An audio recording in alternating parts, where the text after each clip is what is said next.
Bapak Ibu Saudara, saya tergerak sedikit mau menyampaikan tentang surga ini karena saya melihat rata-rata lah ya, khotbah hari Minggu itu surga itu kayaknya surga dongeng gitu yang diberitakan, dan cara masuknya juga nggak ada saya lihat di Alkitab itu seperti itu. Yang diberitakan rata-rata begini, pada umumnya ya, surga itu katanya suatu tempat, lokasi tertentu secara geografis. Katanya jalan-jalannya di sana dari emas, dan kita di sana katanya menyanyi terus, memuji, menyembah Tuhan. Karena katanya kalau dengar khotbah bosan, jadi nyanyi aja. Ada lagi cerita kalau datang ke dapat penglihatan gitu ya tentang itu, dia pernah lihat rumahnya katanya belum jadi, makanya dia disuruh kembali lagi ke bumi ya. Ada pula bahkan cerita yang bilang dia udah naik turun ke surga berkali-kali. Nah ini, dan juga ada lagi cerita yang paling ini agak mengerikan juga ini. Syaratnya katanya kalau mau masuk sana hanya percaya masuk surga, percaya Yesus masuk surga, katanya begitu. Aduh, semua ini enggak ada saya lihat di Alkitab cerita-cerita seperti itu ya. Saya melihatnya ini dongeng-dongeng yang sudah begitu dipercayai oleh mayoritas orang Kristen. Itu sebabnya saya terbeban. Singkat aja saya mau sampaikan ini, bahwa surga seperti itu dongeng, itu satu. Yang kedua, cara masuknya pun percaya Yesus masuk surga, itu pun dongeng juga kan saudara. Silakan, saya karena berkali-kali menantang, coba dulu kasih setengah ayat aja yang mengatakan iman pada Yesus langsung surga ya. Karena ya kalau langsung surga dongeng ya boleh-boleh juga, yang ini dongeng ketemu dongeng ya. Mari kita lihat dulu surga sungguhan dulu ini ya. Surga sungguhan yang dilihat Rasul Yohanes ya, ketika dia di Wahyu pasal 4 pasal 5 itu. Ini nggak usah kita baca seluruhnya, tapi inilah dia. Ini surga yang sungguhan ya, ayat 1 ya. Kemudian daripada itu kamu lihat sesungguhnya sebuah pintu terbuka di surga ya, dan suara yang dahulu telah kudengar berkata kepadaku seperti bunyi sangkakala, katanya naiklah kemari.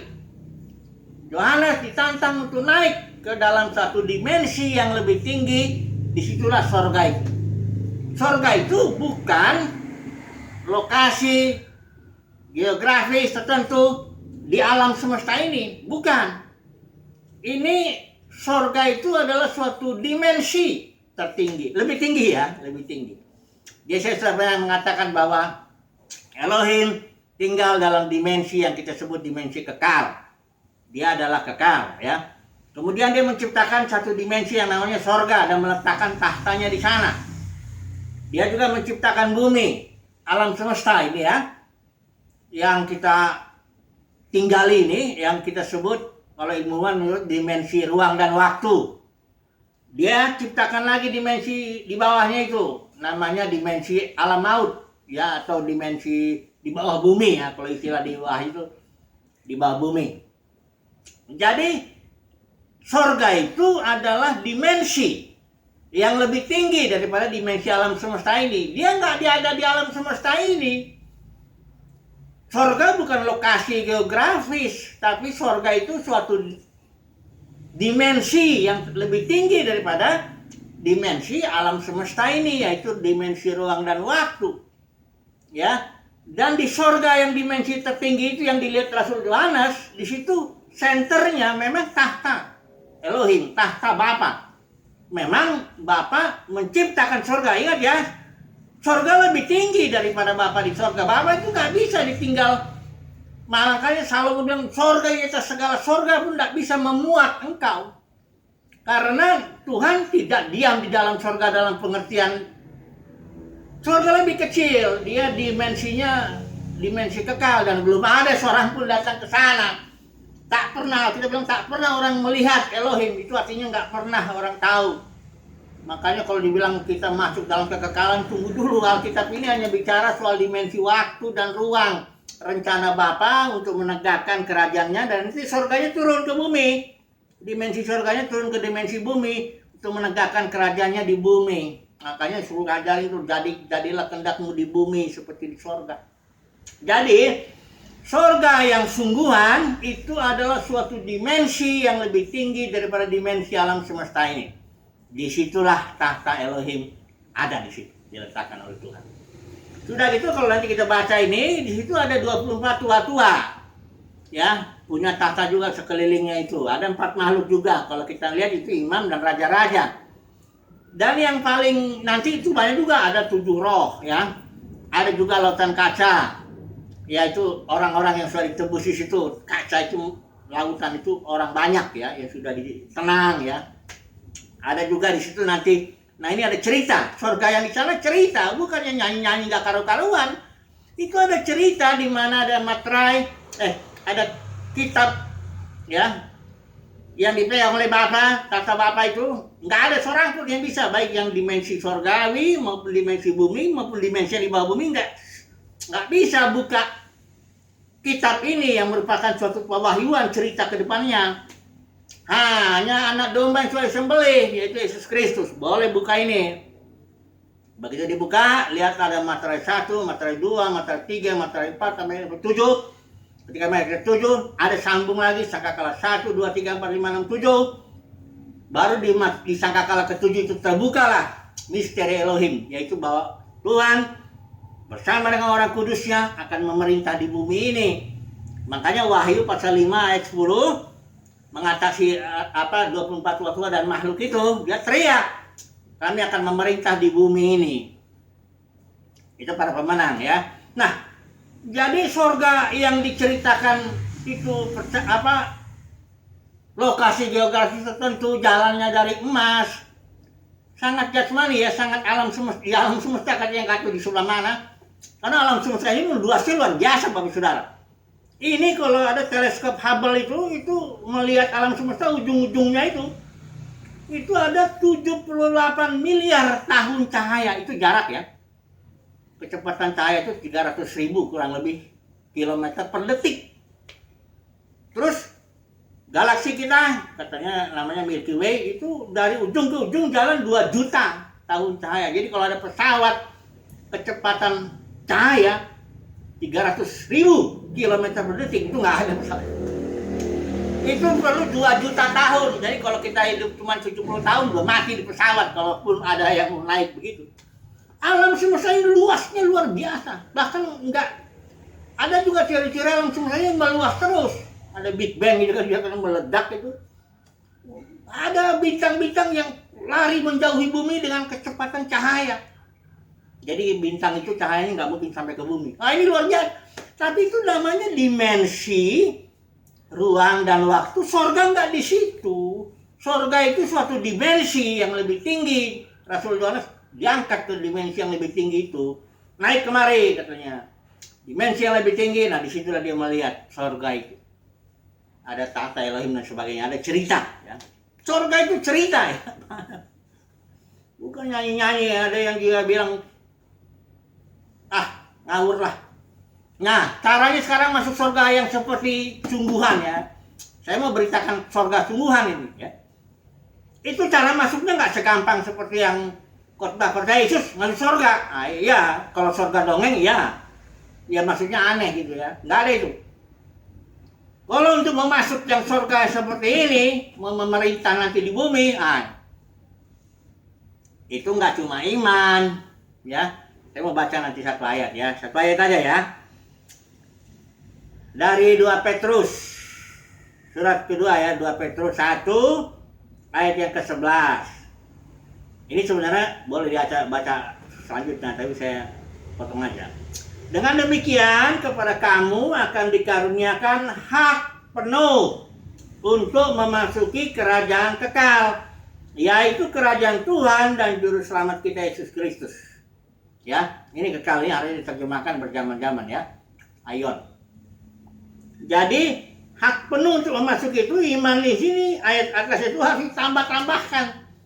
Ya, tambahkanlah imanmu. Ya. Dengan sungguh-sungguh ya, iman itu berusaha untuk menambahkan kepada imanmu kebajikan, kepada kebajikan pengetahuan, kepada pengetahuan penguasaan diri sebagai. Jadi harus masuk ke situ, sorga yang sungguhan ini, sorga Alkitabiah ini, harus ada iman yang diproses, kalau saya bilangnya begitu. Iman yang ditambah-tambahkan dengan segala sesuatu yang perlu. Hikmat, bijaksana, pengetahuan, sebagainya. Iman yang harus dites, diuji. Kayak Abraham itu dites, diuji. Iman yang harus bertumbuh, karena dalam perumpamaan penabur ada juga orang percaya sebentar ya. Setelah itu dia hilang, setelah dia mengalami tantangan dia hilang. Kalau iman untuk kesembuhan, untuk untuk mendapat hayat, ya kalau Yohanes itu iman, percaya dapat hidup hayat ya, hidup joy. Hanya iman. Tapi joy-nya kan nggak bertumbuh kalau memang ini kalau untuk masuk kerajaan sorga, joy-nya mesti bertumbuh. Ya, nggak hanya iman masuk kerajaan sorga ini, wah ini sulit, banyak yang dipanggil, sedikit yang dipilih. Dari yang dipilih pun harus dari yang setia. Nggak gampang. Yesus juga udah bilang itu ada 2 pintu. Para muridnya dibicara itu ya. Yang satu besar, lebar ya jalannya. Banyak orang masuk situ, itu nggak dapat sorga yang di sini. Tapi ada pintu kecil, jalannya sempit, sulit. Sedikit katanya yang mau masuk situ. Nah itu, jadi dibilang itu bersungguh-sungguh, tambahkan kepada imanmu. Nggak jadi juga, nggak cuma iman. Saya ini pemberita kerajaan sorga. Saya nggak pemberita kasih karunia, grace preacher, atau pemberita hayat ya. Walaupun saya sering banyak bicara hayat, tapi itu kan hayat harus bertumbuh. Dan nggak semua orang yang punya hayat itu bertumbuh.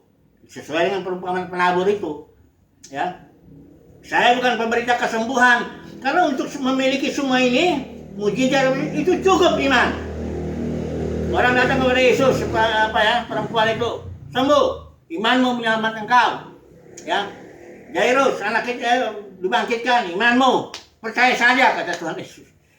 Untuk dapat kesembuhan, untuk dapat berkat, yang untuk dapat hayat, untuk dapat apa semuanya itu tinggal iman aja. Oh ya, walaupun itu iman yang diberikan Tuhan ya kepada orang itu. Tapi untuk masuk kingdom, wah, iman itu harus diproses, Bapak Saudara. Diremukkan, didewasakan, ditambah-tambahkan dengan apa? Harus, kalau Yudas bilang harus dimurnikan, katanya sedemikian. Tidaklah gampang ya. Paulus juga bilang waktu di Kisah Para Rasul itu, untuk masuk kerajaan sorga kita harus mengalami banyak penderitaan, gak sedikit, banyak penderitaan, konflik, tantangan, masalah. Jadi kalau diberitakan itu sorga-sorga yang percaya Yesus masuk sorga, itu sorga dongeng, jangan percaya lagi itu. Nanti pada gak masuk, marahin pembicaranya. Dongeng itu, jangan dipercaya lagi. Kalau sorga yang di Alkitab ini bilang, masuknya gak gampang. Orang kaya dibilang itu, lebih mudah unta ya, masuk lubang jarum daripada orang kaya masuk kerajaan sorga. Walaupun bagi Tuhan ada yang mustahil. Kalau orang kaya kayak Zakeus, dicamah Tuhan itu, dia mau yang setengah hartaku kuberikan kepada orang miskin. Kalau ada sesuatu yang kuperas, kembalikan 4 kali lipat. Baru Yesus ngomong, ini anak Abraham juga ini. Nah, gampang ya. Jadi jangan mau percaya lagi surga dongeng. Ya. Percaya Yesus masuk surga, nggak ada ayatnya. Saya tantang setengah ayat saja, setengah ayat yang menghubungkan iman dengan surga yang dimaksud di sini ya, jangan surga dongeng. Setengah ayat saja, ayat A atau B. 40 tahun ini saya cinta sekali dengan Alkitab ini. Saya nggak mau percaya sama orang, siapapun juga dia itu. 40 tahun ini saya belajar lebih, saya baca dari Kejadian terus. Saya cinta sekali dengan Alkitab ini. Nggak ada ayatnya itu. Percaya Yesus masuk surga, itu nggak ada. Surga yang di sini maksudnya. Jadi, Bapak Saudara, dalam sharing singkat saya ini, cobalah lagi. Terutama para yang pengkhotbah itu loh, yang ngomong-ngomong percaya Yesus masuk surga itu. Tolong belajar lagi lah. Ya. Supaya jangan nanti tanpa sadar nipu jemaat. Nanti banyak orang percaya, Surga model dongeng begitu. Belajar lagi deh. Surga itu, yang dimaksud surga itu apa, cara masuknya gimana. Ya, karena banyak orang sih seneng sih masuk surga. Makanya ajaran pengangkatan itu laku juga. Tahun 1825 itu baru Gian Derby mempopulerkan. Soviet Bible juga di situ. Itu juga dongeng juga, diangkat dari bumi entah kemana. Nah, itu dongeng juga itu. Jadi semoga share singkat saya ini minimal ya membuat umat Tuhan berpikir ulang lagi ya. Dan para pembicara yang biasanya ngomong iman masuk percaya masuk surga, tolong belajar lagi Alkitab ya. Supaya jangan nanti seperti Matius 7 ayat 21 23, Tuhan, kami sudah bernubuat demi namamu, kami sudah melakukan mujizat, banyak mujizat demi namamu, ya. Lalu Tuhan bilang, aku tidak kenal kamu. Pembuat kejahatan, lawlessness, artinya yang tidak tahu aturan kerajaan sorga. Baca dulu aturan kerajaan sorga ini, gimana cara masuknya, ya. Puji Tuhan lah, semoga share singkat saya ini jadi berkat. Haleluya, amin.